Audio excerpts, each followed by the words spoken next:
Aujourd'hui, nous présentons sur la Cominolette cette exposition qui se veut itinérante, qui parle de la Première Guerre mondiale. Une partie de cette exposition est consacrée aux origines de la guerre et une autre partie, on peut voir des uniformes, matériels, l'habit du poilu et du soldat allemand de tous les jours.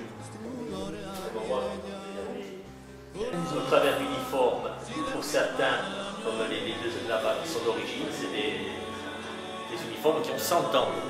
Ils sont dans un état de conservation très intéressant. Pour cela, c'est un uniforme du 173e qui a été refait sur mesure, tout simplement parce que dans les commémorations, on ne pouvait pas porter les originaux, car les gabarits avaient changé, ils sont trop petits. On a fait refabriquer des uniformes pour les commémorations. Pour celle-là, c'était une mitrailleuse, modèle 1917 américaine, qui est arrivée avec le corps expéditionnaire américain.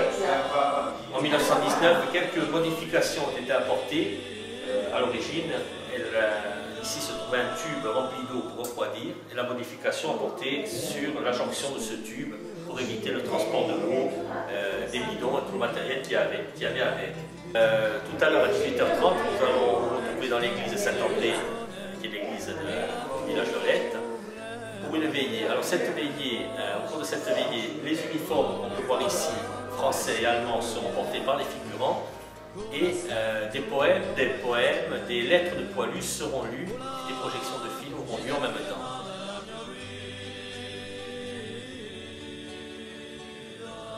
Je vous rappelle que cette cérémonie, en quelque sorte, cette commémoration est en mémoire de tous les Olétais qui sont morts pendant la guerre de 14-18.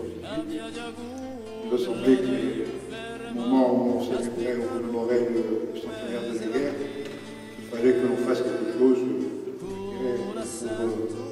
encore une fois, respecter notre devoir de mémoire.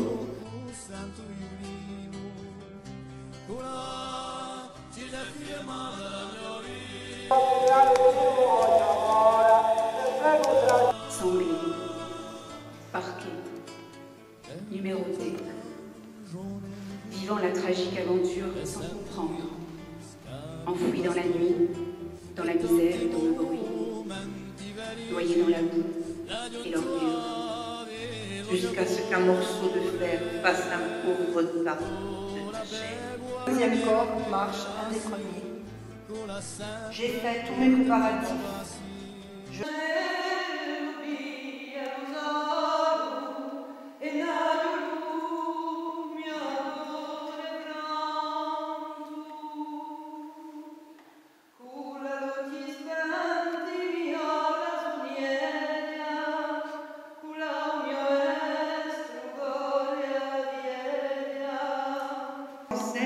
Mais aux Anglais.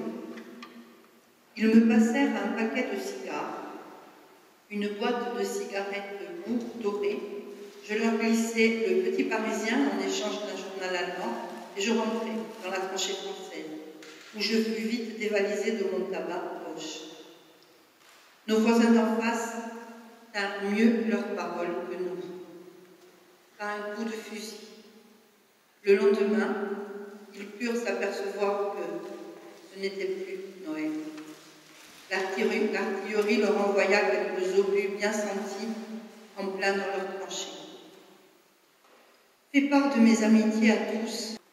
Ce soir, j'ai reçu 2 lettres de toi, une carte, une lettre d'Yvonne et une carte de Jean. J'ai tout brouillé et ne m'y reconnais plus. Il me sera une distraction de les lire demain. Elles me sembleront encore fraîches. E nel mio cuore pronto, con la luce spenti mio la sunieglia, con la mio estrugore a pieglia.